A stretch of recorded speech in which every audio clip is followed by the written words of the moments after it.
They left me there, like I was already gone. You ever feel a silence so heavy that it presses on your chest? That's what it felt like when the door closed behind my children. I remember staring out that little window, watching their car drive off the parking lot, wondering if they'd ever come back. And for a while, I thought that was the end of my story. But I was wrong. That was just the beginning of a different kind of lesson, one they'd never forget. My name's Margaret. I'm 76 years old, born and raised in Lubbock, Texas. I used to have a small bakery downtown, Maggie's Buns and Blessings. People loved my peach cobbler and the biscuits I made every Sunday. My husband, Harold, built the shelves himself. He used to say, "As long as this place smells like butter and cinnamon, we'll never go hungry." We were married 38 years before he passed. He was my best friend.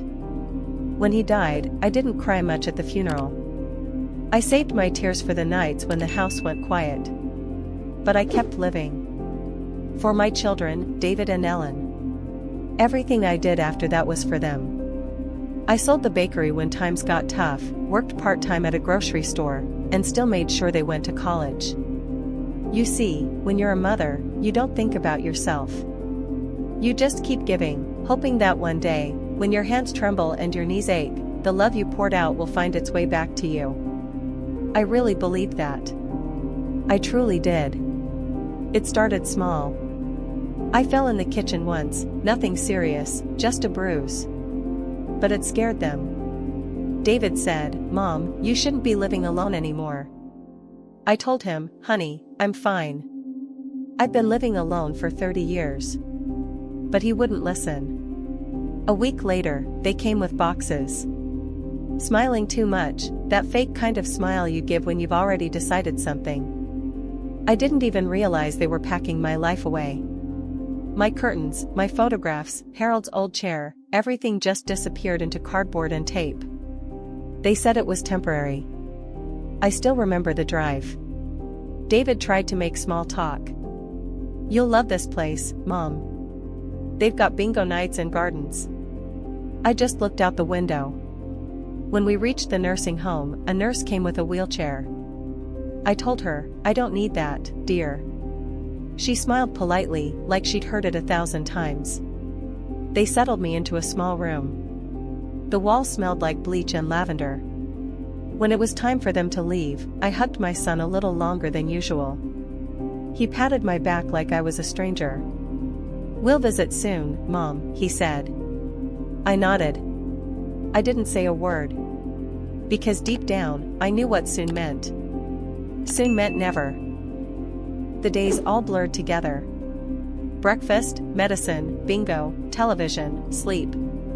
The only color in my life was a small cactus by my window. I named it Harold. I'd talk to him sometimes, tell him about the other residents.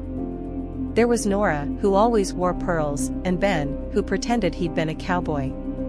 We kept each other company, broken people, trying to remember what family felt like. Every Sunday, I'd sit near the phone, waiting for a call. I'd even pretend sometimes, pick up the receiver and whisper, "Hello, sweetheart," just to hear what it might have sounded like. But the line stayed silent. You know, people think old age is about wrinkles and gray hair. It's not. It's about invisibility. About watching life move on without you. Until one afternoon, a nurse walked in with an envelope. "You've got mail, Mrs. Brooks," she said. I thought it was a mistake, no one mailed me anything. But when I opened it, my hand started shaking. It was a wedding invitation. My grandson Jason, David's boy, was getting married. I stared at that golden paper for a long time. The date, the venue, the smiling photo of Jason and his fiancée, Emily. I almost didn't go.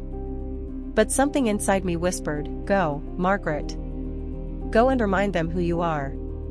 The morning of the wedding, I put on my best blue dress, the one Harold always said brought out my eyes.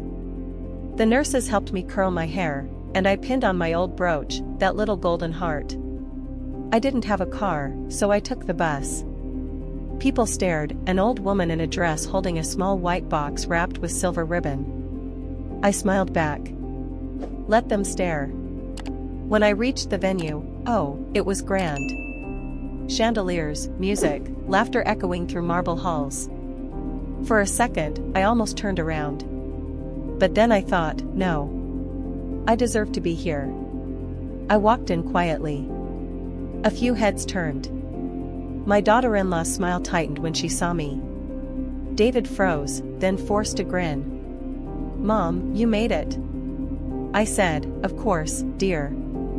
It's family." And I meant it, even if they didn't. The wedding was beautiful. Emily looked radiant. Jason looked proud.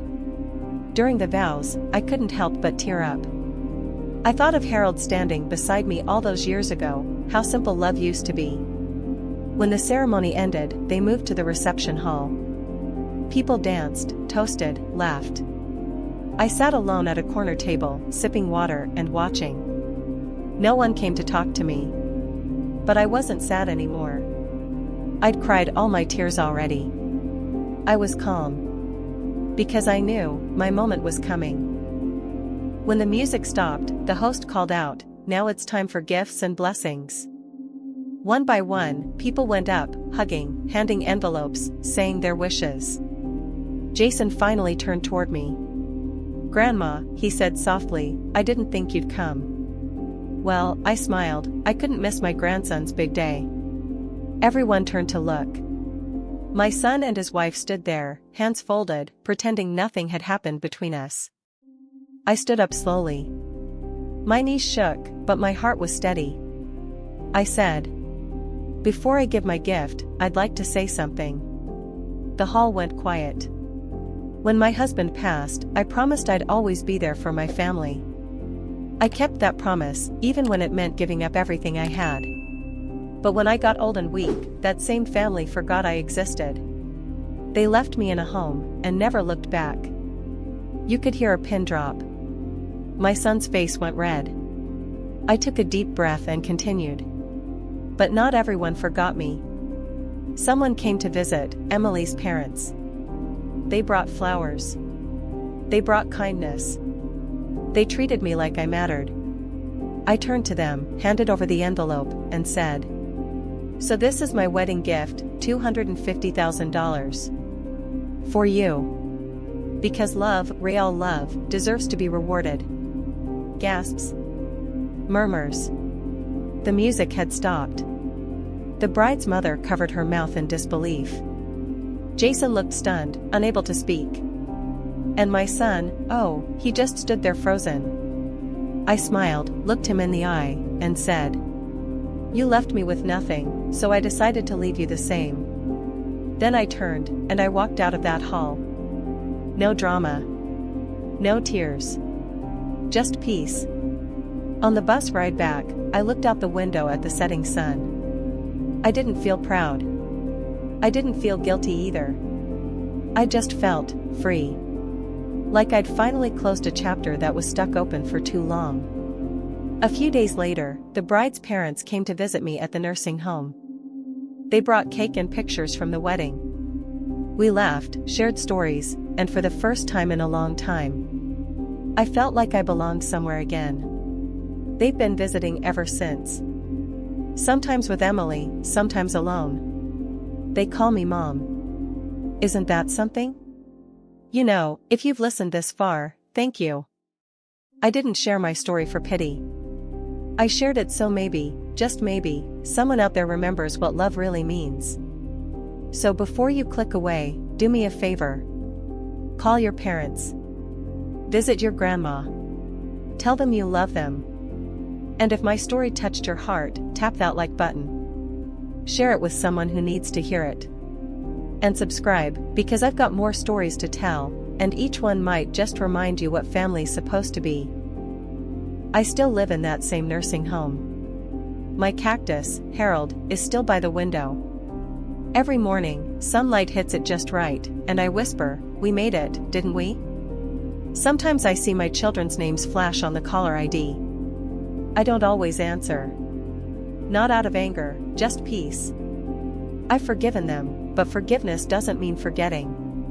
It means letting go, and finally choosing yourself. If life ever makes you feel small, remember, even the quietest heart can make the loudest statement, just by standing tall. My name is Margaret. And this was my story.